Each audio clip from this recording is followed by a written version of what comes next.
थिएँ तर म कसरी के गरेर रिपोर्ट लिइरहेको थिएँ किन हामीले लिएको हुनुपर्छ कतिवटा कुरो ग्राउन्ड जिरोको रियालिटी के छ त्यो बुझ्नु चाहेको थिएँ मैले धेरै कुराहरू बुझेँ पछि गएर म म्यामहरूसँग बात गर्नेछु अनिता दिदीसँग बात गर्नेछु किनभने हेर्नुहोस् आज हाम्रो पार्टी बिग्रिन्छ त ग्राउन्ड जिरोबाट हामीले ठिकसँगले गाइड गरेको छैन भने त्यहाँबाट बिग्रिन्छ आज नेताहरू जति पनि छ जति पनि हुनुहुन्छ तपाईँहरू माथिल्लो लेभलमा मात्रै गएर तपाईँले काम कदापि नगरिदिनुहोस् आज यस सभाका सभानेत्री गोर्मेको सेन्ट्रल कमिटीको गुरुआमा हाम्रो अति आदरणीय गुरुआमा छिरिङ रावलज्यू उहाँसँग उहाँको साथ पाएर हिँड्न अति नै खुसी लाग्छ जो हाम्रोमा नभएको शक्ति पनि उहाँलाई देख्दाखेरि त्यसै नै भित्रबाट शक्ति प्रदान भएर आउँछ गुरुआमाको एउटा छत्र छायाले मात्रै पनि र उहाँसँग हिँड्दाखेरि आफ लाग्छ है र हाम्रो सेन्ट्रल कमिटीबाट आउनु भएको अनु दिदी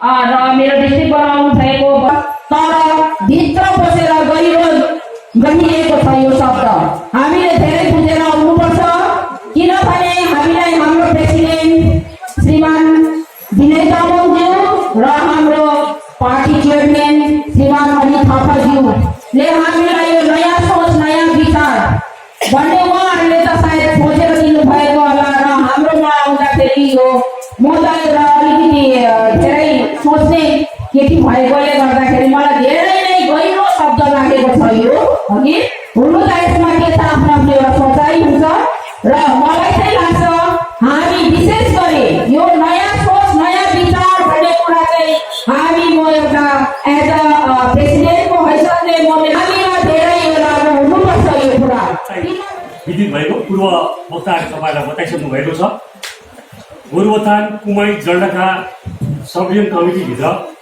नारी मोर्चा गठन सब डिभिजन कमिटी गठन भएको थिएन र धेरै अगाडिदेखि हामीले चेष्टा गरिरहेको थियौँ भइरहेकै थिएन र आज बल्ल एउटा हरेक चिजको एउटा साइट हुनुपर्छ होला बल्ल आज यो साइट पुरा भयो साइट गजबले पुरा भयो यसकारण कि हाम्रो केन्द्रदेखि लिएर तलसम्मका जम्मै नारी मोर्चाका सबैजना यहाँ छुट्नु भएको छ बहुत खुसी लागेको छ आनन्द लागेको छ मेरो तर्फबाट भन्नुपर्ने कुरा एउटै कुरा हो त्यो चाहिँ के छ भने हामीले गोरुबथानलाई सब डिभिजन बनाउने एउटा तयार गरेका छौँ अहिलेसम्म हामी एसटिओको साइन गर्न कालिम्पोङ जाँदैछौँ यहाँबाट तोरे ताङ्ता तपाईँले चिन्नुहुन्छ जान्नुहुन्छ उहाँबाट कालिम्पोङ पुग्दा हामीलाई कति टाइम लाग्छ कति खर्च लाग्छ भयङ्कर ठुलो एउटा असुविधा छ त्यो असुविधालाई हटाएर गोरुबथानमै एसटिओ आओस् भन्ने हाम्रो विचार छ र यो मागलाई हाम्रो पार्टीका अग्रज नेताहरूले पनि धेरै अगाडि पुर्याइसक्नु भएको छ र यो चिजहरूलाई जस्तो यहाँको जुन चाहिँ ब्लक छ त्यो ब्लकलाई 44-45तिर एउटा ब्लक होस् भन्ने हाम्रो विचार छ र यसरी यो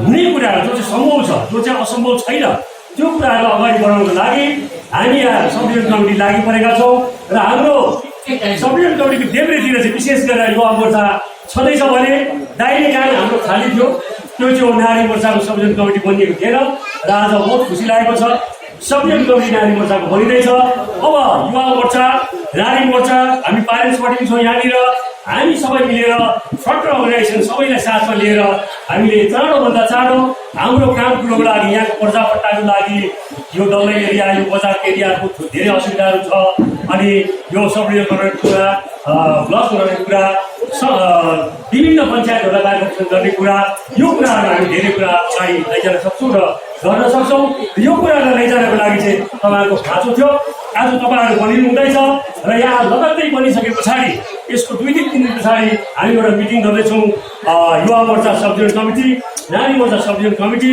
र हामी प्यारेन्ट्स पार्टीको सब कमिटी मिलेर एउटा मिटिङ गरेर तुरन्त आगामी इलेक्सनको लागि पनि हामी एउटा कार्यक्रम तयारी गर्नेछौँ र त्यो सूचना म तपाईँलाई दिइराख्न चाहन्छु र अन्तमा तपाईँहरू जो पनि यो आज सब डिभिजन कमिटीमा चुनिएर आउनुहुन्छ उहाँहरूलाई मेरो सब डिभिजन कमिटीको तर्फबाट प्यारेन्ट्स कमिटीको तर्फबाट अग्रिम धन्यवाद दिँदै तपाईँहरूलाई स्वागत जनाउँदै तपाईँहरूलाई तपाईँहरूको काम कुरो पछाडि गएर यति साह्रो खलोस खुलोस यति राम्रो होस् तपाईँहरूको पुरा सहयोग हामीलाई प्राप्त होस् काममा काम मिलाएर चल्न सकियोस् भन्ने तपाईँहरूको अगाडिपट्टि मेरो अनुनय राख्दै मेरो 2 शब्द यहीँ शेष गर्न चाहन्छु धन्यवाद हेर्नुहोस् म तपाईँलाई कुनै धारा कुनै यो तपाईँहरूलाई यो गोर्खाल्यान्डको धारा कुनै संविधान मिलाउन आएको होइन म तपाईँहरूलाई एउटा सङ्गठनको विषयमा भन्न आएकी हुँ किनभने सङ्गठन बाँचे सङ्गठित हामी भए मात्र तपाईँ हामी बाँच्न वास्तवको पार्टी बाँच्छ र माया खुसी लाग्यो तपाईँहरूले यसरी माया गरेर यो संयोजन कमिटी बनिनुमा तपाईँहरूले आफ्नो के माया गरेर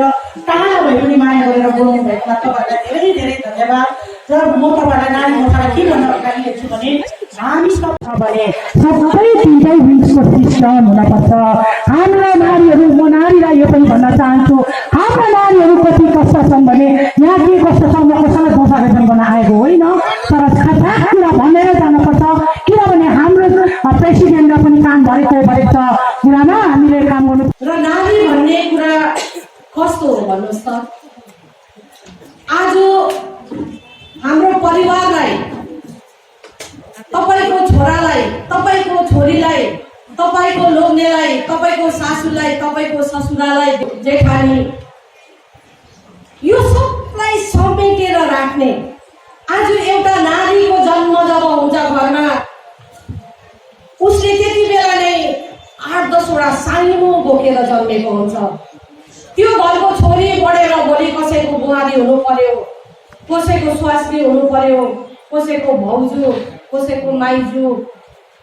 आफ्नो बाउ आमा, जन्म दिने बाउ आमा, आफ्नो गोत्र, आफ्नो परिवारलाई छोडेर अर्कै दुनियाँमा गएर अर्को वंशलाई, अर्को गोत्रलाई हामी जम्म अँगालेर मेरो हो भनेर त्यो संसारलाई माया गरेर आफ्नो ज्यानसम्म कुर्बान गरेर त्यो संसारलाई आउनको निम्ति, त्यो संसारलाई, त्यो परिवारलाई बलियो राख्नको निम्ति आफू बिलाएर हराएर जाने हो नारी शक्ति। त्यसैले नारीलाई मेरो गोर्खे अभिनन्दन, जय गोर्खा। आज हामीलाई नारी बनाएर ईश्वरले जुन जन्म दिएको छ, हामी अबला होइन, हामी त्यो शक्ति हो। ईश्वरले पनि सोचेर बनाएको त्यो नारी स्वरूप हो।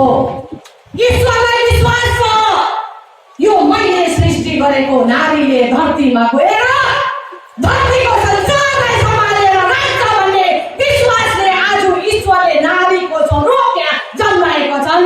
र हामी अबला होइन, हामी यो समाजको, यो जातिको, यो माटोको हामी शक्ति हो, हामी शक्ति हो। नारी अबला होइन। हाम्रो यो लोगो जुन चाहिँ छ नारी मोर्चाको, यहाँ हेर्नुहोस्, शक्ति, नारी एउटा शक्तिको रूप हो। यो शक्तिलाई सदुपयोग गरेर हामी हाम्रो घरको, परिवारको, माटो र जातिको हामी सुरक्षा गर्छौँ।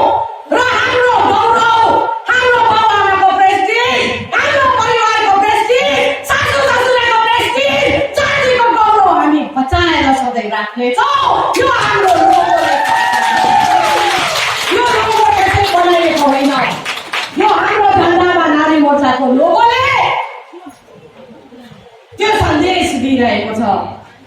तपाईहरूले यो सन्देश बोकेर यो झन्डालाई साथ दिनुहोस्, नयाँ सोच र विचारलाई साथ दिनुहोस्। म भन्दिनँ, म भन्छु मेटेर आउँदैछु। दुनियाँभरको लान्छना सधैँ आइरहेको छौँ, विभिन्न किसिमको दुःख कष्टहरू भोगिरहेको छौँ, तर पनि आज यो एजमा आएर पनि आज म त्यही जाति र माटोको लागि लडिरहेको छु। किनभने मैले अघि भनिहालेँ, बुझ्दिनँ, गोरुबथान पनि म बुझ्दिनँ, अनित थापा पनि बुझ्दिनँ, विजय तामाङ पनि बुझ्दिनँ, कुनै कुनै नेताहरू पनि म बुझ्दिनँ। म बुझ्छु, मेरो परिवारलाई बुझ्छु सबैभन्दा पहिला। किनभने आज यो धरतीमा मेरो परिवार आज विदेशी जस्तो भएर बसेको छ, दोखले जस्तो भएर बसेको छ। मेरो छोराछोरीको रोजगार हावा मिठाई जस्तो भएको छ। भोलिको दिनमा मरेर जुन हामीलाई गाड्छ, कसैलाई जलाउँछ, त्यो माटो पनि आज हाम्रो आफ्नो छैन। मेरो परिवार राम्रो छ। आज मान्छेको जन्म लिएपछि तिन खाएर टोइलेट जानु र सुत्नु मस्त गर्नु होइन।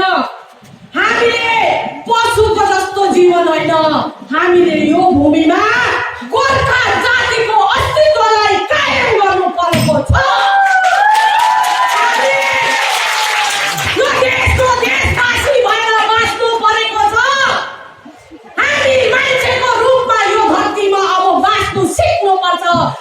निम्ति झन्डालाई सम्झेर होइन, नेतालाई सम्झेर होइन, तपाईँको छोराछोरी भोलि टुरो जस्तो हुनु नपरोस्, बिस्तामित हुनु नपरोस्, तपाईँको छोराछोरी कहाँको भन्ने त्यो लान्छना तपाईँको छोराछोरीको शिरमा नपरोस् भन्ने त्यो उद्देश्य राखेर हो भने तपाईँहरू अघि आउनुहोस्। तपाईँहरूको लागि 100% 200% साथ छिरिङदारले दिएको हुन्छ। यदि तपाईँ सोच्नुहुन्छ 2 दिन पार्टीमा हिँडे नौकरी पाउँछु, हुँदैन। किनभने हामी अहिले जातिको लागि काम गर्ने मान्छे हो। हरेक बेकारी हाम्रो छोराछोरी हो, हाम्रो खुन हो। कसैको घरमा चुल्हा जलेको छैन भने त्यो हाम्रो छोराछोरीले हाम्रो खुनको साइनो भएको घर हो। कसलाई छुट्याउनु यहाँ, कसलाई आफ्नो भन्नु, कसलाई पराए भन्नु यहाँ। यसैले गर्दा परिवारले पनि न्याय पाएको हुनुपर्छ। त्यो न्याय मोर्चाको टेक हो। युज एन्ड थ्रो होइन, मिनरल वाटर होइन, त्यसको बोतल होइन, खायो फ्याँक्यो बुझाएन। नमस्कार सबैलाई। र आज हाम्रो सब डिभिजन नवनिर्मित सब डिभिजन कमिटी नारी मोर्चाको 43, 44, 45, 46 लिएर एउटा गठन भएको छ नारी मोर्चाको। र यसमा चाहिँ के छ भन्दाखेरि अब अहिले तपाईँको गठन भएको थिएन यो नारी मोर्चाको। Parent body, sub division committee है, युथको सबै गठन भइसकेको थियो, तर नारी मोर्चाको गठन भएको थिएन। र आज यो कार्य पनि हाम्रो पुरा भयो। र हाम्रो सब डिभिजन कमिटीले चाहिँ के भन्दाखेरि तपाईँको बितेको 10 सालमा भावनामा धेरै हामीले राजनीति गऱ्यौँ, भावनामा राजनीति गऱ्यौँ है। हाम्रो मान्छे गुमायौँ, अब नोकरी चाकरी भएन, पढेको मान्छेहरू त्यतिकै बसिरहेको छ, काम पाएको छैन होइन। भावनामा राजनीति गर्दा चाहिँ हुँदैन रहेछ। 10 वर्ष त हामीले त्यही भावनामै राजनीति गरेर बितायौँ। मान्छे गुमायौँ नि हामीले, हाम्रो शहीदहरू गुमायौँ है। कसैको कोख उज्रियो, कसैको सिन्दुर पुछ्यो होइन। त्यसले गर्दाखेरि चाहिँ अब भावनामा चाहिँ राजनीति गर्नु हुँदैन रहेछ। हामीले चाहिँ अब यथार्थको राजनीति गर्नुपर्छ भन्ने जस्तो लाग्यो मलाई पनि होइन। र साँच्चै नै यथार्थको नै राजनीति गर्नुपर्छ। यथार्थको राजनीति गर्नु नै हाम्रो नयाँ सोच, नयाँ विचार विनय दाजु र अनित दाजुको हामीले यो जुन बाटो अप्नाएको छौँ है। र यो बाटोलाई हामी एकदम आत्मसात गरेर हामी सबै यो सब डिभिजन टिम नै डल्लै हामी यो बाटोमा एकसाथ भएर हिँड्नेछौँ। र अब संयोजिकाको भार त मलाई दिएको थियो, तर त्यो संयोजिकाको भार पनि सानो कम भार चाहिँ थिएन मलाई। त्यो प्रेसिडेन्ट एज अ प्रेसिडेन्टै मैले निभाइरहेको थिएँ। एज अ प्रेसिडेन्ट भएर नै मैले निभाइरहेको थिएँ। 4टा समष्टिमा गएर म भिजिट गरेर कन्ट्याक्ट गरेर त्यहाँबाट सबैसँग बसेर सल्लाह लिएर है यो अब यो नयाँ कमिटी गठन गर्नुपर्ने एउटा भार जुन दिनुभएको थियो त्यो सबैसँग सल्लाह गरेर बसेर नै एकदम उयो गरेर गरेको हो मैले यो। र यसमा के अरे सबैजना खुसी हुनुहुन्छ है। र अब यो नवनिर्माण भएको यो कमिटी जुन छ, यो कमिटीले चाहिँ अब हामीले गर्नुपर्ने कामहरू है। र अब सब डिभिजन, अब यहाँ सब डिभिजन भनेर त घोषित गरिसकेछ नि त होइन। तर सब डिभिजन भनेर घोषित गरिसकेछ, तर फुल फ्लेजर भएको छैन। अब सब डिभिजन बनिएपछि चाहिँ यहाँ के हुनुपर्ने, जस्तै अब हाम्रो यहाँ हेर्नुहोस् न, ब्लक भनेर पहिला ब्लक थियो हाम्रो यहाँ, बिडिओ अफिसदेखि लिएर सबै छ, तर अब यहाँ भनेको सुविधाहरू केही छैन। अब यो सब डिभिजन भएपछि यहाँ कोर्ट, सबै कोर्टहरू पनि छ, अब सबै छ, अफिसहरू डल्लै हाम्रो यहीँ त छ, अब गोरुबथानमै छ होइन। र भएर पनि हाम्रो यहाँ केही भएको छैन जस्तो लाग्छ मलाई। र अब चाहिँ सब डिभिजनमा के हुनुपर्ने, कुन फेसिलिटिज हुनुपर्ने है, म्युनिसिपालिटीहरू के हुनुपर्ने, यो सबै हामीले चाहिँ अब यसको लागि चाहिँ अघि हामीले यो प्रोसेस चाल्ने। र अस्ति चाहिँ के भएको थियो भन्दाखेरि एक्लै परेको थिएँ, र पनि मलाई समष्टि कमिटीको दिदीहरूले है 43, 44, 45, 46 4टै समष्टिको दिदी बहिनीहरूले मलाई सपोर्ट गरेको थियो। र अब अहिले जुन नयाँ टिम बनिएको छ सब डिभिजन कमिटीको है, सब डिभिजनको जुन नयाँ टिम बनिएको छ त्यो टिमहरूमाथि त्यो म एक्लैले गर्ने कुरो होइन। सब डिभिजन कमिटीले एक्लैले मैले गर्ने कुरो होइन, र सबै यो टिम मिलेर नै गर्नुपर्ने हो। र यो टिममा राम्रो एजुकेटेड मान्छेहरू हुनुहुन्छ है। र जुन प्रकारले सब डिभिजन कमिटीले चाहिँ के गर्नुपर्ने कार्यहरू यो सबै हामी सल्लाहमा बसेर नै अगाडि यो लानेछौँ। मेन त अब हाम्रो अहिले के छ भन्दाखेरि तपाईँको सब डिभिजन कमिटी गठन भएपछि अब सब डिभिजन लेभलमा के आउनुपर्ने हाम्रो गोरुबथान 43, 44, 45, 46 है, कुमाई जलढाका गोरुबथान कुमाई जलढाका महकुमा समितिमा के हुनुपर्ने यो कुरोहरूको लागि चाहिँ हामी सब डिभिजन प्रेसिडेन्ट प्यारेन्ट बोडीसँग बसेर हामी प्यारेन्ट बोडीसँग उहाँको टिमैसँग बसेर चाहिँ हामी यो कुरोले विषय लिएर चाहिँ सल्लाह गर्छौँ। यो महकुमा समितिलाई यहाँ हाम्रो भित्र 4वटा समष्टि छ। यो समष्टिलाई यो जुन चाहिँ मैले भार पाएपछि अब कसरी गर्नु भन्ने चाहिँ मलाई चाहिँ यस्तो लागेको छ कि यो जुन हामी विशेष गरी म चाहिँ सबैभन्दा पहिला चाहिँ नारीलाई हेर्छु, नारी जाति। किनभने हामी नारी जहिले पनि छोडिएको छौँ। हामीमा धेरै कला छ, ट्यालेन्ट छ, पढेका छौँ, सबै कुरो छ र पनि हामी बाटो नपाएर हामी नारी जहिले पनि पछाडि छोडिएको छौँ। र त्यो घर घरमा बसेको नारीहरूलाई अघि ल्याउन चाहन्छु, यस हामीसँग जोडेर उहाँहरूलाई पनि केवल नारा लाउनु र चिया बाँड्नु मात्र होइन नारी भन्ने सन्देश उहाँहरूलाई म दिन चाहन्छु। लगायत हाम्रा प्रेसिडेन्ट, खुबै राम्रो प्रेसिडेन्ट हामीले पाएका छौँ, उहाँको साथमा लगेर म यो सोच्छु कि मेरो जुन चाहिँ 4वटा समष्टि छ त्यो 4वटा समष्टिलाई माथि उठाउने काम, नारीहरूलाई माथि लगेर अझै नारीहरू घर घरमा गएर केवल माथि उठाउनुको लागि हामीले सुरु गर्नुपर्छ ग्रासरुट लेभलबाट। र हामीले त्यहाँबाट प्रशाखा बुथ भएर हामी समष्टि जान्छौँ र चाहिँ हामी हाम्रो यो महकुमा लेभलमा आउँछौँ र त्यसमा हामी ल्याउँदाखेरि चाहिँ नारीहरूलाई हामी एउटा सक्षम नारी या सक्षम आमा या एउटा उदाहरणको रूपमा हामी ल्याउन चाहन्छौँ। मेरो सोच चाहिँ नारी उत्थान नै छ। योभन्दा अगाडि मैले जुनै पनि अहिलेसम्म जे भार पनि पाएर जुनै क्षेत्रमा गरेको छु इमान्दारसँग, र जुन भार पाउँछु त्यसलाई जिम्मेवारी निभाएर नै छाड्छु। म त्यस्तो एउटा मेरो यो एउटा सिस्टमै छ है। र अहिले जुन यो महकुमाको जुन पद पाउनुभन्दा अगाडि म एउटा साङ्गठनिक सचिवको रूपमा म समष्टि 44 नम्बर समष्टिमा खटिरहेको थिएँ।